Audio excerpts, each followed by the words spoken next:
Stage is set, you might say, for a heart connection with the land. One of the most favorite things that I do is speak of the indigenous all over the planet, because they all had something in common. They spoke in metaphors, in cycles, and in ways that perhaps today are a mystery. And yet they did the best they could to leave the wisdom so that it could be discovered someday. We find ourselves in a place called Balam. And those who were here left a lot of messages.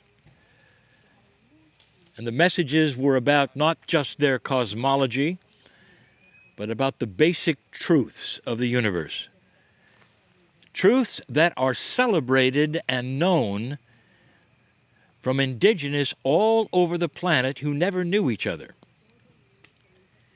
And you have to wonder, how is this possible? The answer, dear ones, is this. There are things that are intuitive to you and to the indigenous. And the things that are most intuitive come right out of the womb. Unless you're trained out of it, the first thing you do is you look at the sky. And you feel the earth and that which is around you. I want you to set yourself in a moment here, in a place and time that you didn't expect. What if I ask this?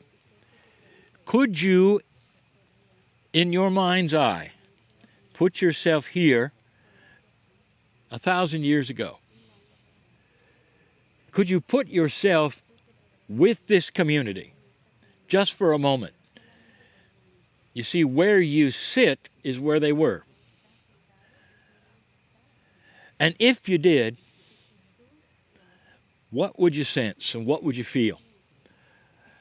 Let's say you were invisible. Let's say you're sitting on the ground. Now let's talk about what they believe. If they wish to get in touch with their ancestors, they don't look to the sky, dear ones. They look to the earth. And you're sitting on it. Perhaps the very dirt or close to it that was there before, or close enough. And I'll tell you this, the wisdom of the planet contains all that ever existed, that was ever learned, that was ever taught by any indigenous anywhere. I'm going to propose something that the indigenous teach, that the earth is multidimensional, that the very dirt of the earth contains the actual knowledge and core truths of all the indigenous everywhere. This would explain a little more, would it not? Why the Carroll in Peru would know the same things as the Navajo in North America, or the same kinds of truths that the Maya taught, or the Toltecs or the Aztecs taught. Do you know, they gave metaphors constantly. An underworld that you come from, that you graduate from, that is a metaphor for layers of consciousness that go from low to high. They understood that you go through a path of learning. Perhaps that ceremony is involved in that learning. Perhaps the dancing and the songs that you will learn and learn and learn, like a school that you would go to, even in the Western world, was a school of wisdom. All of it is in the dirt.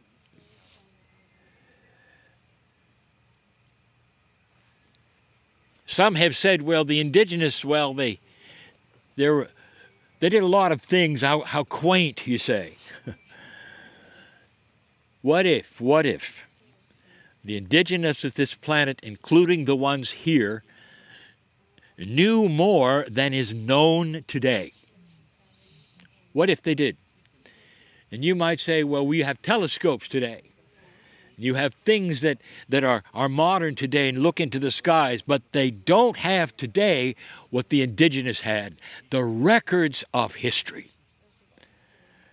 What did the stars do? What positions were they in back then? Now we know.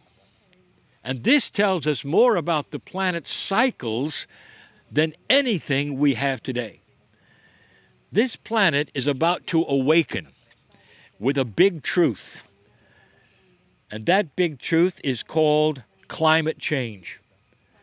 It's right on schedule, not caused by humans, and it will result in a different climate almost everywhere on this planet.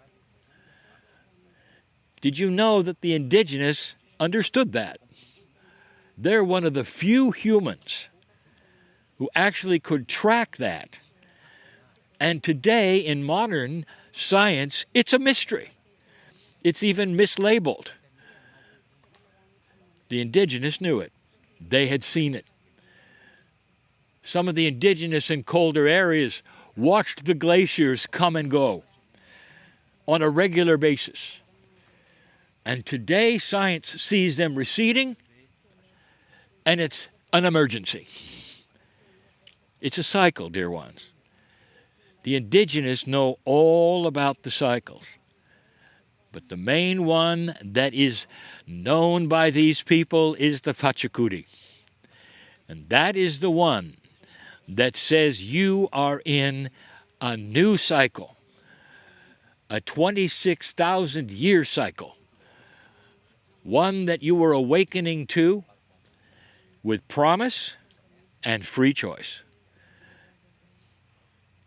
The indigenous had things you don't know about. It's called intelligence. My partner has taken me all over the world, where Western science has looked at the buildings and said they must have had help from beyond. What they had help is they knew how things worked. They could move stones very cleverly, using gravity, dirt, digging holes, fulcrum points, all of the things that today you don't even think of because you have machines. They built great things slowly. They had mathematics divisible by 4, and we have told you this before. If you will understand the universe, you will understand almost everything that is mathematical and computational is divisible by 4. We even told you, and we'll say it again, in your modern world, right now, if any of you were to take the chip out of your camera and look at the number, it will be divisible by 4.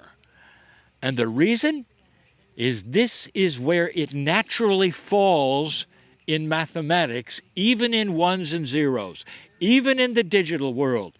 The natural evolution of mathematics will be numbers that are divisible by 4.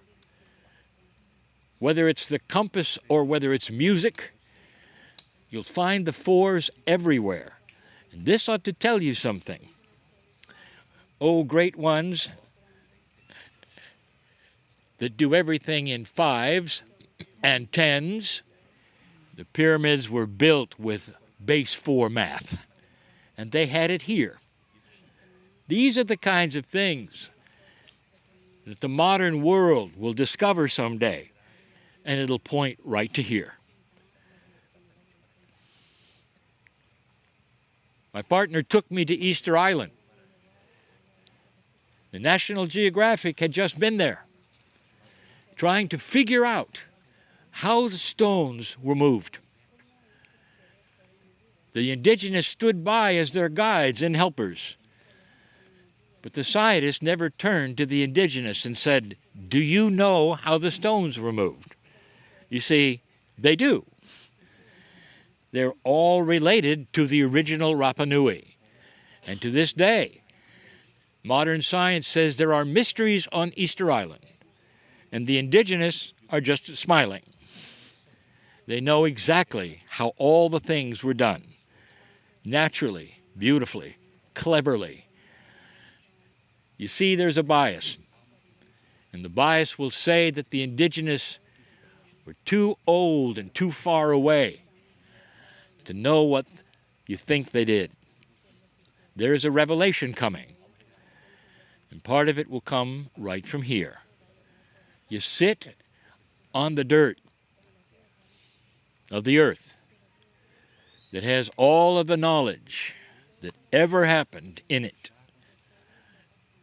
And I say to you again, tell me what mainstream religion today honors the dirt of the earth. And there aren't any. There's a revelation coming.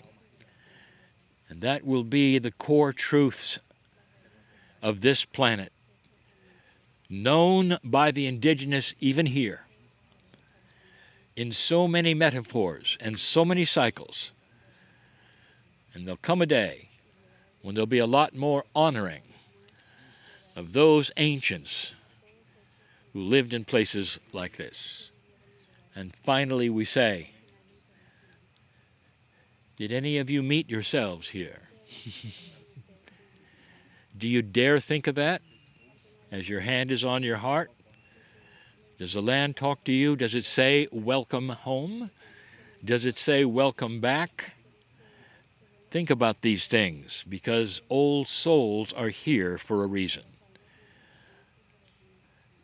These are the things we teach and will always teach, that the indigenous of this earth had far greater wisdom than anything you're seeing today. And so it is.